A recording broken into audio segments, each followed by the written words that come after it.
If you guys didn't know, probably about, was it 14, 15, 16, maybe 17 years ago now, maybe almost 18 years, no, 17 years. 17 years ago, a light-skinned man from the south side of Chicago decided to go to Memphis, played 1 year in Memphis, became a star in Memphis, played against Kansas in that national championship game, only to lose. It was a very thrilling national championship game. And then the next thing we know, a couple months later, he was drafted number 1 in the 2008 draft. It was. First round, first overall pick by the Bulls. Became a phenomenon real quick. Became everyone's favorite player within a matter of a year and a half. And then his next year, his popularity goes up until that fateful day in the spring of 2012, where that balding Homer Simpson of a coach, Tom Thibodeau, decided to keep this young phenom in the game when the game was already decided against the Philadelphia 76ers. He overplayed him to the point he tore his ACL, causing the city of Chicago to lose their damn minds. And the man never recovered after that. Went through so much with cases outside the court against him that came to be false. The man was never the same, dealing with injuries. He did make a big-time game winner against Darkside from L.A. Well, currently he was playing in Cleveland at the time, but now he's playing in L.A., of course. He made that big shot in the 2015 Eastern Conference semifinals against Cleveland. And then he was traded to the Knicks. Then traded to Cleveland.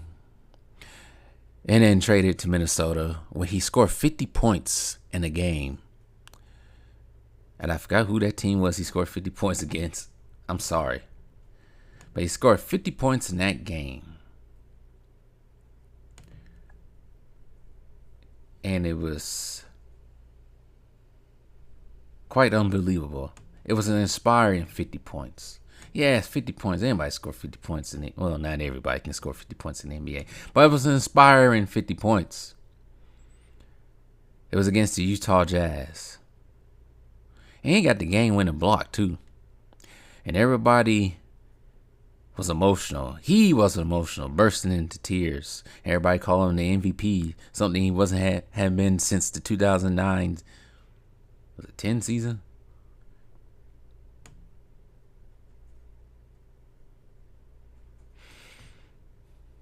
'11, 2010-11 season.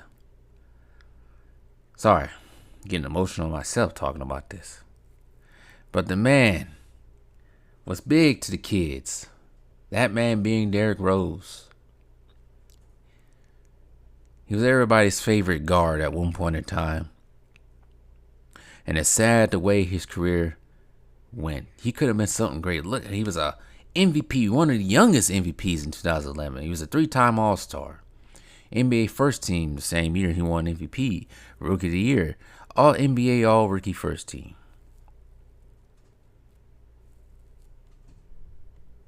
That was it. He did play in the FIBA World Cup in 2010, winning gold there, and in the 2014 team of Spain, winning gold there. But he just never was the same after all those injuries. And now he's currently in Memphis. And I don't think he played much for Memphis. He scored a career high 19 points in a loss against the Houston Rockets in 31 minutes. Barely played last season.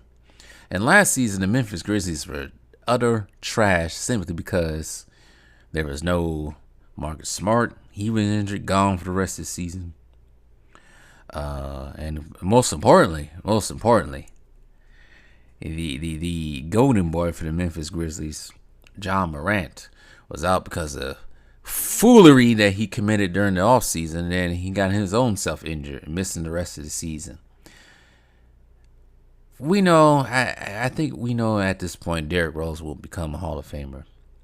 But it is nice to think about what could have been if Homer Simpson did take him out of that game and just rested him. The game was won. The Bulls already won the game.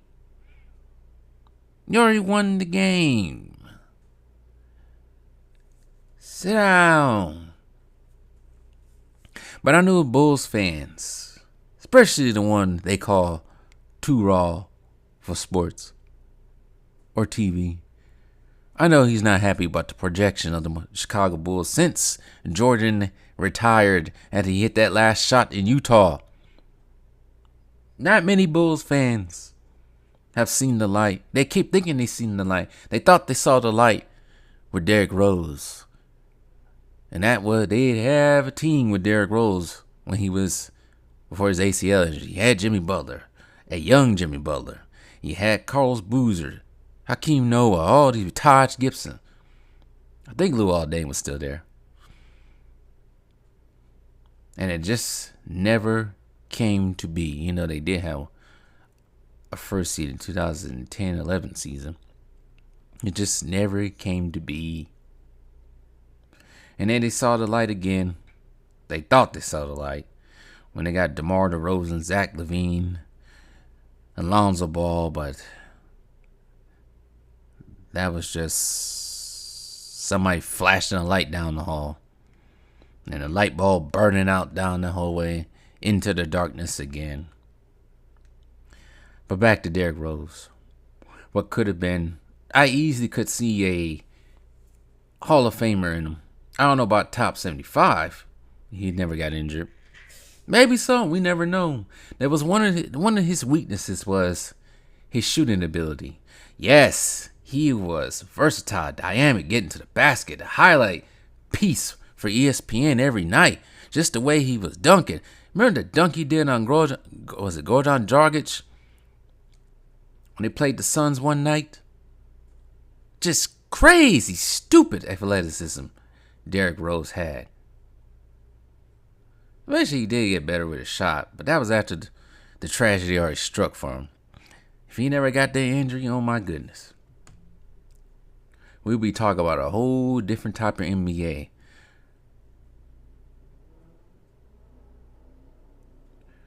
Would we have seen him overtake Stephen Curry? People like let me rephrase that. I don't want to say his name. Would he overtake people like Stephon Curry? I said Stephon Curry. I don't know why I said that. But Stephen Curry and Dark Side from LA. Who knows? Would he go neck and neck with Russell Westbrook if that injury didn't happen? Certainly probably wouldn't, maybe above John Wall. If that injury never happened, I'd at least say top 5 point guard during his time of playing, his height of his prime. And probably a top 10 player in the league for many years to come if it wasn't for that injury. And maybe that Bulls team will never break up because he would have been healthy all the way through. And then probably it'll be a back and back with the Bucks and the Bulls. Not this dominance that the Bucks have been having over the Bulls over the last couple of years, similar to how the Packers had a dominance over the Bears. But Derrick Rose, when he first came into the league, his three-point shot was terrible. 22%. Dull crap. And it progressively got better up until the season he tore his ACL, when he became at least a 30% three-point shooter. But it got increasingly got better again after the injury, because now when you don't have all that athleticism anymore because of all those injuries, you got to learn how to shoot. You must learn how to shoot. And I think his career high from three-point was 41% when he was playing with New York during the 72-game season that year. And they shot 40% the next season. I played in 26 games. And he has been now, like I said, been resorted to the bench of the Memphis Grizzlies, and before that, the New York Knicks and Detroit Pistons. His career high points, 25 points a game his rookie year. His MVP year, averaging 4 rebounds, 7 assists, 1 steal, while shooting 44% from the field, playing all 81 games that season. Never matched that again, of course.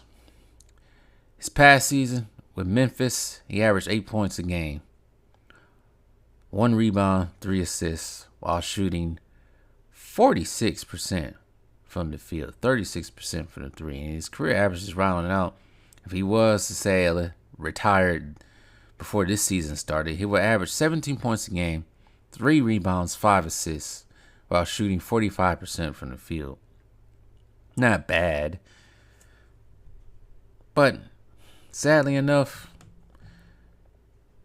he averaged more in the playoffs. But everybody always averaged more in the playoffs, especially a consistent playoff team. The playoff average is 21.9, 6 assists, 4 rebounds, while shooting 42% in the playoffs, being on Chicago, Minnesota, and New York.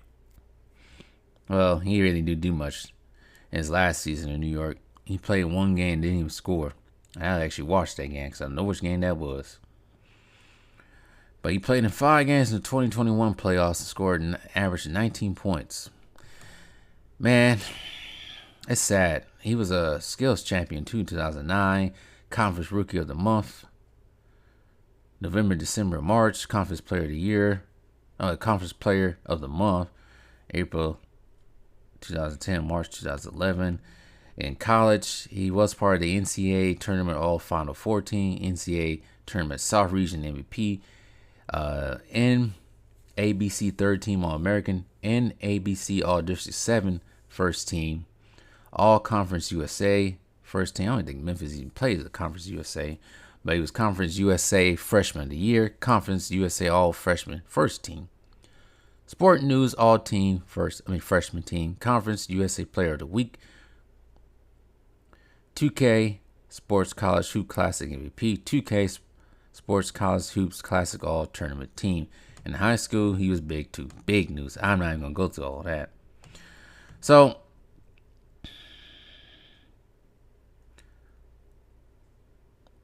I don't think he's going to become a Hall of Famer. I wonder if they even still selling his shoes. Because I think it was only 2 years ago, I think they were still making a shoe. I saw a pair of his shoes at Foot Locker. I don't know if they're making them anymore. They probably discontinued the line, but I think up until 2 years ago, they were still had his shoes in stores.